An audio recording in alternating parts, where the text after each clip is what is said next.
민주당 오늘 비상의총에서는 이재명 대표에게 검찰 나가지 말라라고 했습니다. 박홍근 원내대표 목소리 듣고 올까요?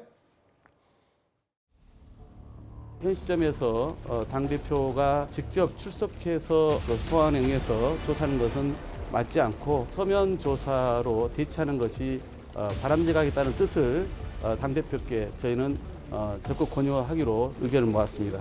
물론 최종적으로는 대표께서 결정을 하실 일입니다만 최고위원들의 모든 분들의 뜻이 일치했고 또 사선 이상의 중진들과 오늘 의원총회의 뜻도 일치했기 때문에 당대표께서 이러한 당의 의견을 충분히 고려해서 수용하실 걸로 저는 이렇게 보고 있습니다.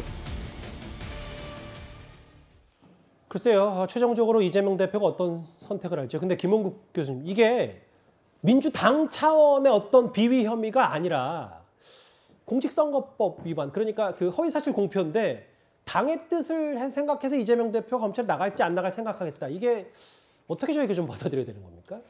저는 정당의 대표이기 때문에 그런 입장이라고 봅니다. 왜냐하면 정당의 대표, 더군다나 제1야당 아니겠습니까? 의석도 여당보다 훨씬 많은 정당의 대표이기 때문에 당원들의 뜻을 아마 따르는 것이 그 기본적인 원칙이라고 보고요. 제가 경험했던 이재명 대표 같은 경우는 아마 이런 상황이 되면 대부분 아마 출석해서 자기 입장을 얘기를 할 겁니다. 그런데 지금은 정당의 대표입니다. 더군다나 170석이 넘는 제1야당의 대표이기 때문에 당의 입장을 충분히 고려할 것으로 보이고요. 이 사안이 저는 다시 한번 정치의 실종을 얘기하고 싶습니다. 왜냐하면 과거 같은 경우 제1야당 대표를 뭐 소환하거나 법적인 절차를 밟는다면 아마 의원들 단식하고 농성하고 과거에 우리 그런 일을 많이 봤거든요.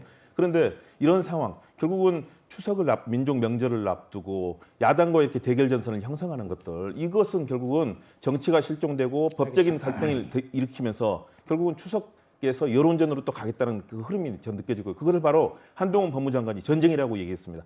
야당에서 전쟁이라고 한 게 아니라 최측근이 먼저 전쟁이라고 시작을 그러니까 했죠. 그 얘기를 했는데 전쟁을 받아친 거거든요. 다시 말해서 아까 김재원 의원님 말씀대로 법무장관은 통상적으로 우리는 법적인 법치에 충실하겠습니다 이러는 건데 야당을 받아치면서 입장을 내놓고 있거든요. 다시 말해서 결국은 이제 전쟁으로 서로 간에 갈 수밖에 없는 상황이 됐는데 저는 이재명 대표는 결국은 당론을 따를 가능성이 높다라고 봅니다. 김민정 교수님, 저희 죄송해요. 준비된 시간이 30초밖에 남지 않아서. 근데 국민의힘에서는 정치적 인질이 된 것이다, 민주당이.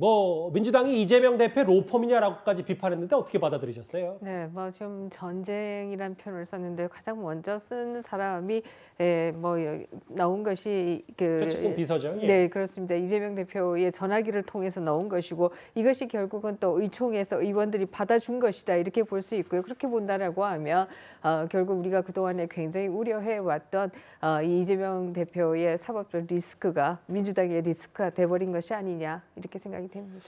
오늘 여의도 정치권 소식까지 짚어봤고요.